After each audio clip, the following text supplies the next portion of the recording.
Um, this question of the illegals is, I find, very interesting. Would you say that it's, at this particular moment, as important as any of the other problems facing the union? Oh, yes. In the last 3 weeks, last 2 weeks, it has become an emergency for us. Well, there's an awful lot of illegals coming in by the hundred, by the thousands. Our people are not only in some of the crews where there is now strike breaking. Some of those crews are 100% illegals, outright, openly, with no attempt to disguise it. And so it's so bad now that we estimate 60 to 70% of the farm workers in California, of the resident worker, of the citizen, is out of a job because of the wetbacks. They're coming in by the thousands, just unbelievable.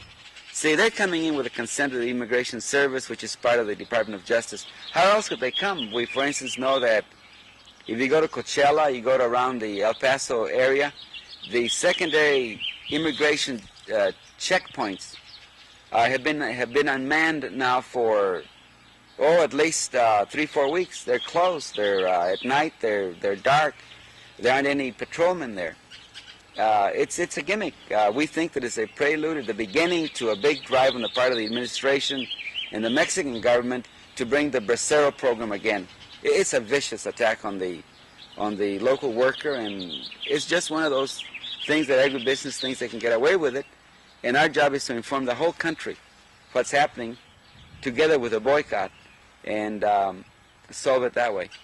And so the workers themselves, even though a lot of them are Mexican descendancy themselves, are very uptight and very, very worried and very mad about the illegals coming to break their strikes, and it takes away their jobs, their livelihood, and so forth. Does that put you in an uncomfortable position to be against the illegal immigrants because they are from Mexico? In other words, part of your program has been an appeal to equal treatment of people of Mexican origin, right? Oh, yeah, sure, but we're speaking of the legal ones. You know, we don't want Mexico to export its poverty to us, and then we pay. It's not the agriculture, it's not society in general, it's a farm worker, again, paying for those sins, you know. And Mexico should take the initiative and stop exporting the poverty to us. They should do something about the rural economy over there. And then, see, it's a way of breaking the strike. It's a way of demoralizing the farm workers.